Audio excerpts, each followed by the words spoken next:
कि भगवान को तो याद करते हैं पर बुद्धि बाहर चली जाती है, कहीं ना कहीं कुछ सोच लेती है। और किसी को जब याद करते हैं तब तो ऐसा नहीं होता।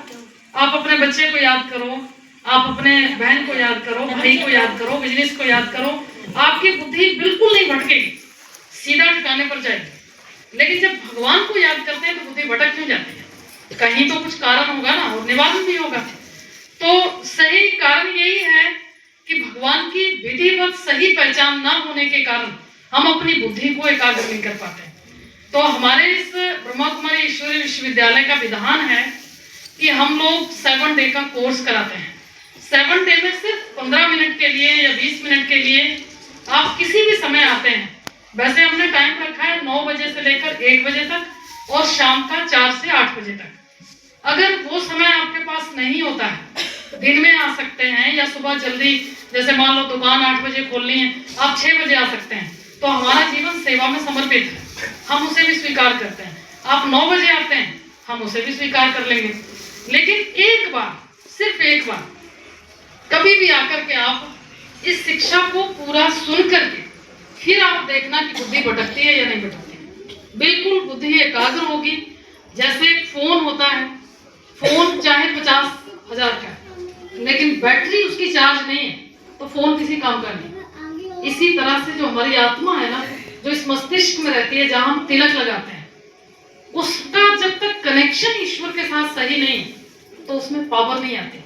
इसलिए फिर क्या होता है, आप छोटे से होंगे, 5 साल के, 6 साल के, माँ पिता ने शिक्षा दी होगी, बेटा झूठ नहीं बोलना, बेटा हेरा फेरी नहीं करना, बेटा किसी को चोट नहीं पहुंचाना, धोखा नहीं देना। पर हम करते क्या हैं?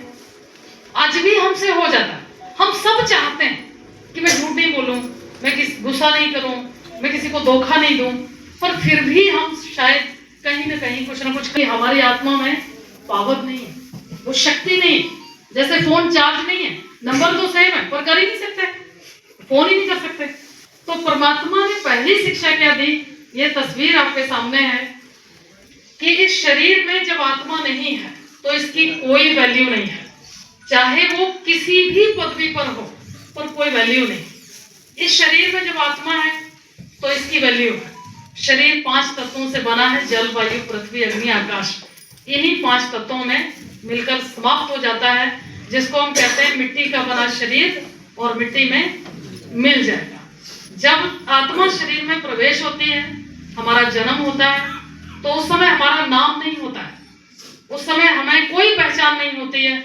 माँ कौन, पिता कौन, बहन कौन, भाई कौन, पड़ोसी कौन, कुछ नहीं मालूम होता है। ये सारा कुछ हमें इस धरती पर मिलता है। नाम भी मिलता है, शोहरत भी मिलती है, बाकी परिवार भी मिलता है। और जब हम इस दुनिया से निकलते हैं, आत्मा निकलती है, तो फिर सारा कुछ यहां से जो मिला है, जो हमें इन 2 चक्षुओं से दिखाई दे रहा है, सब यही रह जाता है। हमारे साथ सिर्फ वो जाता है जो हमने ईश्वर को याद करके पुण्य का खाता जमा किया है, वही हमारे साथ जाता है। जैसे आप करते हैं अपने क्या नाम, हनुमान चालीसा करते हैं, चाहे थोड़ा ही समय चाहिए, चाहे हफ्ते में 1 ही दिन सही, पर कुछ तो जमा होता है, कुछ तो हम कर रहे हैं। इसी तरह से जैसे ये बताया गया है कि आत्मा एक लाइट है। हमारे सनातन धर्म में तिलक देने की प्रथा है। वो प्रथा इसलिए बनी है कि हमें ये स्मृति आ जाए कि भ्रुकुटी के बीच में चमकता एक अजब सितारा, जो आत्मा है वहां इस मस्तिष्क के बीच में चमक रही है। आत्मा की 3 शक्तियां हैं, मन, बुद्धि और संस्कार। दुनिया में बड़े से बड़ा काम हुआ है और सबसे पहले मन में उसकी रचना होती है, चाहे वो अच्छा हो चाहे वो बुरा हो। अगर हम किसी के साथ बुराई करते हैं, दुश्मनी बनाते हैं, वो भी शुरुआत यहीं से होती है, हमारे मन से शुरुआत होती है। जब मन में एक संकल्प आता है तो फिर बुद्धि उसका अनुसरण करना शुरू कर देती है, फिर संस्कार, हमारा कर्म, हमारा वैसा बन जाता है। धीरे धीरे धीरे धीरे शुरुआत हुई। आज जो संस्कार हमारे थे वो भ्रष्ट हो गए, गलत हो गए, उल्टे सीधे हो गए, चरित्रहीन हो गए। भगवान फिर से उन श्रेष्ठ संस्कारों का निर्माण करने के लिए हमें शिक्षा देने आए। तो उन्होंने जो शिक्षा दी उसके आधार से भगवान ने बताया कि आत्मा में 7 गुण, सुख भी है, शांति भी है, प्रेम भी है, आनंद भी है, शक्ति भी है, ज्ञान भी है और पवित्रता भी है। इसलिए आत्मा को सतोगुणी कहा जाता है। मैं सिर्फ एक उदाहरण देती हूँ आपको इन 7 गुणों में से। क्योंकि टाइम नहीं है। जैसे आप देखिए, मान लो गुस्सा आता है, शायद सबको आता है थोड़ा थोड़ा, है ना, कभी ना कभी आ जाता है। अब 24 घंटे का एक चक्र है, एक दिन है। 24 घंटे में अगर आपको 2 बार गुस्सा आया, 4 बार आया, 5 बार आया, कितनी देर आप जोर से चिल्ला चीख सकते हैं गुस्से में? ज्यादा से ज्यादा 2 मिनट, 5 मिनट। अगर 6 बार गुस्सा किया और 5-5 मिनट टोटल करो तो आधा घंटा हुआ। 23.5 घंटे आप शांत रहे, तो किसकी शक्ति हमारे अंदर ज्यादा है? शांति की। और हम कहेंगे क्या, ये बहुत गुस्सा करता है, ये बहुत नफरत करता है।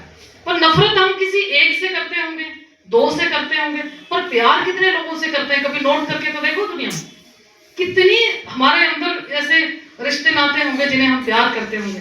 तो आज भी वो हमारे अंदर शक्ति है, मगर वो हमने बुराइयों से उसको दबा दिया है।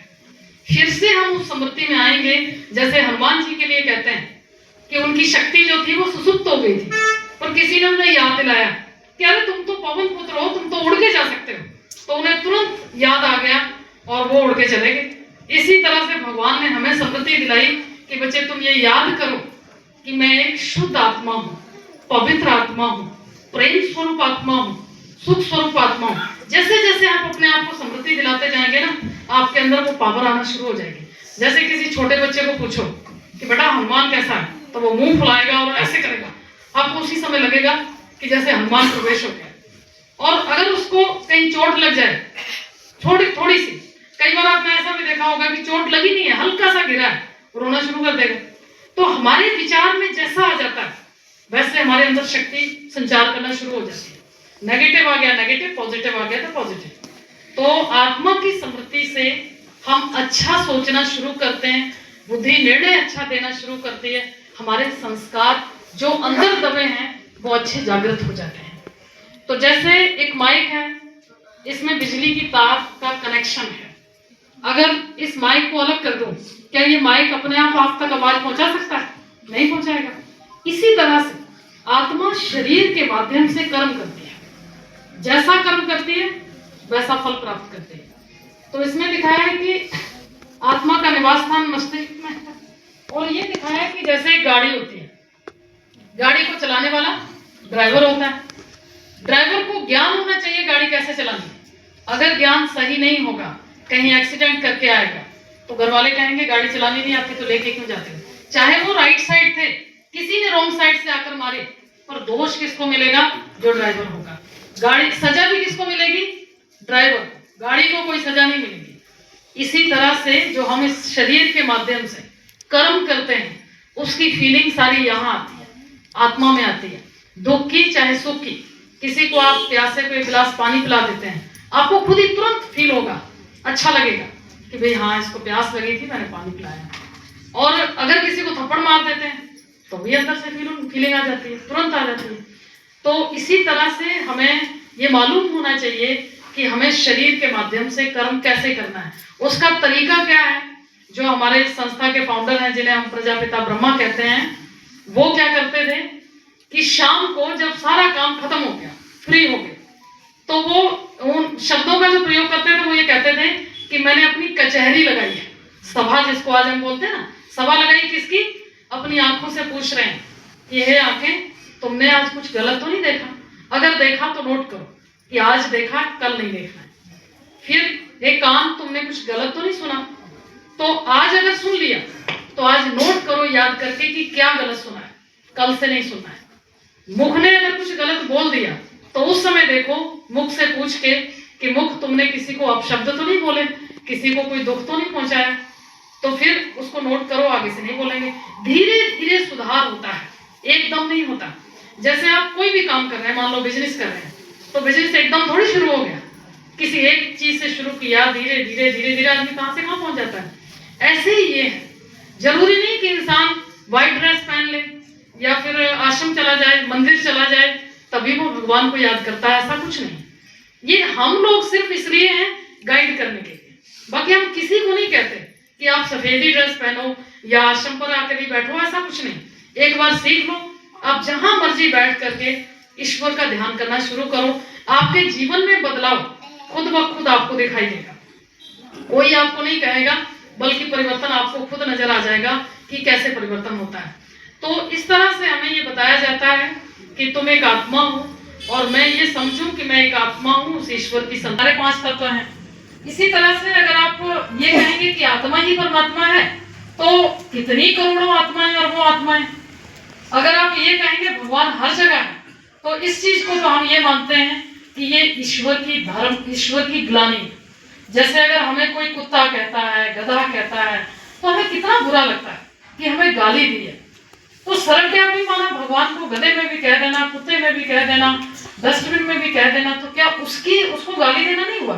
वास्तव में सर्वव्यापी क्यों कहा गया? वो इसलिए कहा गया कि जैसे मान लो हमें भगवान ने शिक्षा दी कि श्वासोश्वास उसे याद करना है। अब हम कहीं गए, किसी ने पूछा आप अकेले आए हो, हम कहेंगे नहीं भगवान हमारे साथ है। ये भावना जो है अंदर की, स्नेह की, प्यार की, वो एक अलग चीज है। जैसे एक सूरज है, अकेला ही है, एक ही है, और उसकी शक्ति हर जगह है, रोशनी हर जगह है। ऐसे भगवान एक ही है, परम धामवासी, परलोकवासी जिसको हम कहते हैं, पार ब्रह्म परमेश्वर, तुम सबके स्वामी। वो एक जगह रह करके सारी सृष्टि का संचालन कर सकता है। एक मनुष्य जिसने ये फोन बनाया, एक जगह बैठ के आप सारी दुनिया देखो। अगर आदमी दुनिया सारी देख सकता है तो भगवान क्या एक जगह बैठ के सारी सृष्टि का संचालन नहीं कर सकता?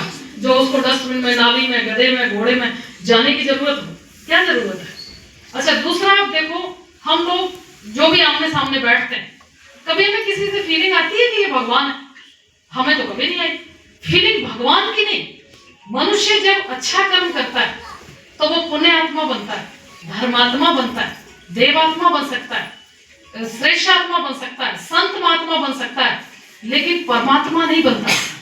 जब व्यक्ति की मृत्यु होती है, कभी किसी ने कहा कि परमात्मा मर गया? कभी सुना ये शब्द?